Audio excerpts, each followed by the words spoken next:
Hello, this is Sondra Oster, Baras, bringing you a few words of Bible from the heart of Biblical Israel. This week's Torah portion is Balak.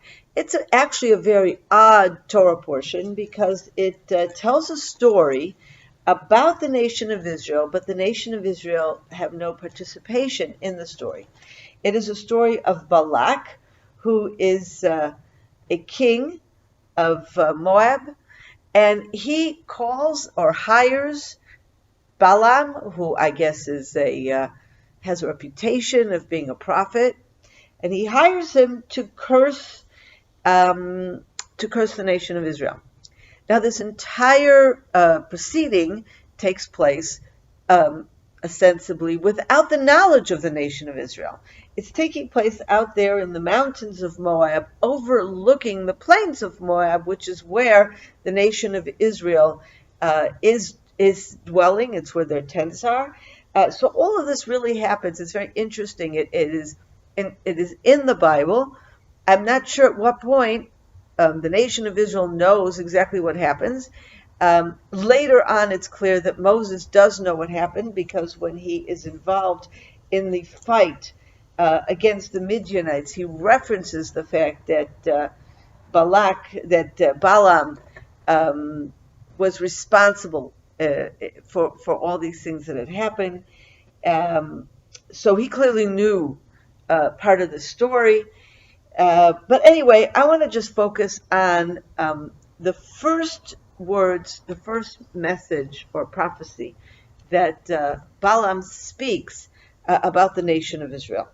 And of course, from the beginning, Balaam makes it very clear to Balak that he cannot speak something that God does not put in his mouth. He's hoping to bribe God in some way. He is hoping, there's a sense at the beginning that he's not so clear on how God feels about the nation of Israel and what kind of words he will end up having to say. In fact, at the end, before his last speech, in chapter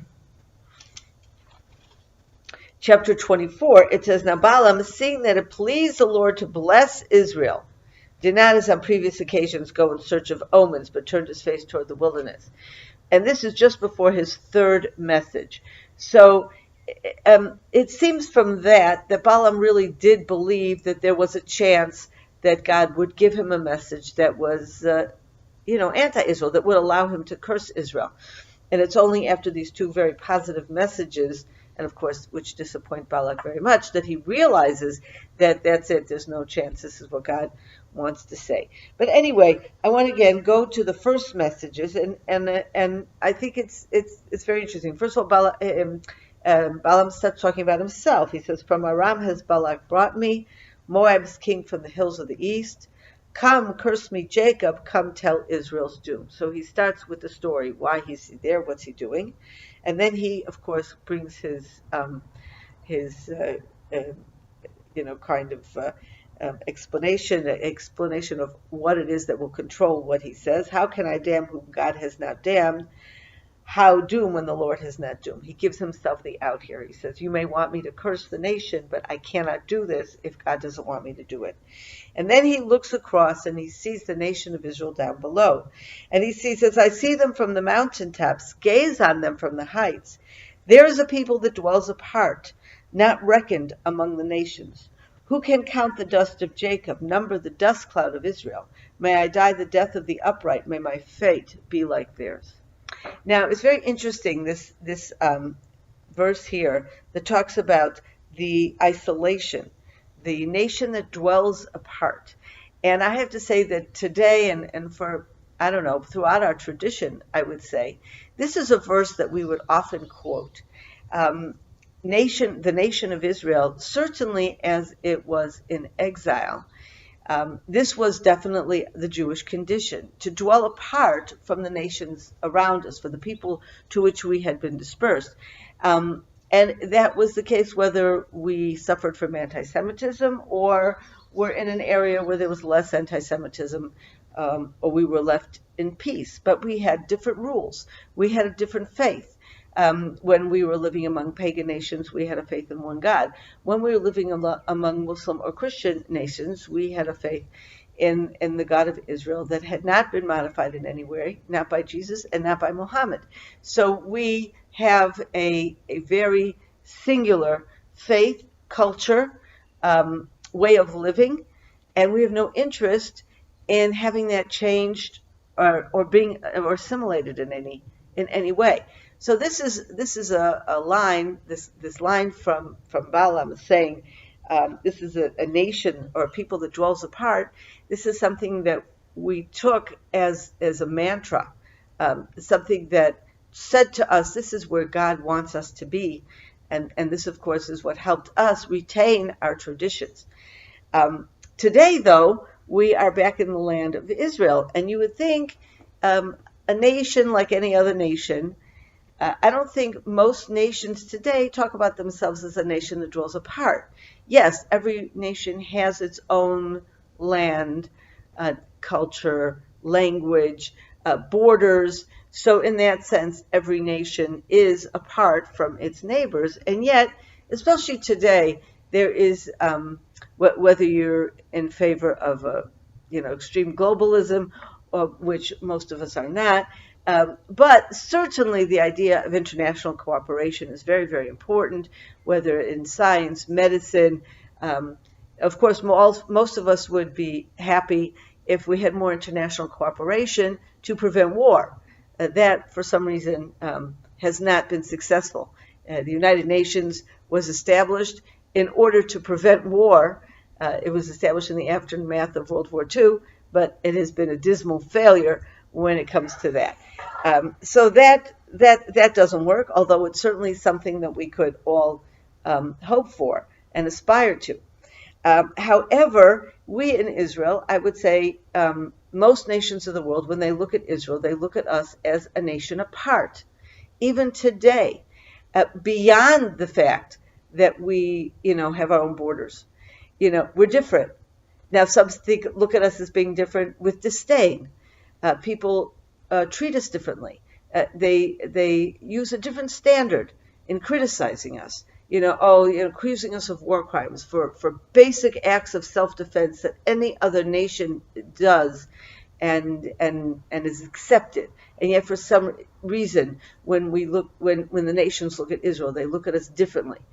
And we in ourselves, I am proud to say, we are different. In fact, in the nation of Israel, we struggle. On the one hand, we aspire to be a democracy. Liberal values, freedoms are very, very precious to us. At the same time, we do want our state to be a Jewish state, not just a democratic state, but a Jewish state. There is something about the way we are, our faith, our language, our culture, that we want our country to be that way. We want it to be unique. We don't want it to just be a nation of everyone who happened to have come into the land, open immigration and all that sort of thing, which of course dilutes the national identity of a nation. And other nations are very different and have different ethos, but our nation is a nation who dwells apart, not reckoned among the nations, for good or for bad. And it's very interesting then, the next step that Balaam says is that we are countless. Who can count the dust of Jacob? Now when he's looking down on the actual camp of Israel, it's not countless. It's a very defined number. In fact, we have census that take place in this book of Numbers, just after this and before, at the beginning of the Torah portion. So we know that there is certainly countable, and the numbers are not that huge. We have several 100,000 that have left Egypt, 600,000 have left Egypt. Similar numbers, and of course that only includes the men who are of military age, so we could say maybe 2 million people. It's not countless, and yet he seems to look into the future, and he sees a nation of Israel that will indeed be countless. Even today, though, we are one of the smallest nations. We are one of the oldest nations. I think we compete with the Chinese on how old we are. But whereas the Chinese have billions, we have just, a few million. numbers today of the Jewish people are something like 14 million worldwide, and we have close to 7 million in Israel alone. So we're not yet countless. But I think what he's expressing here is, despite, on the one hand, we are a unique nation on its own. On the other hand, with influence that spreads all over the world.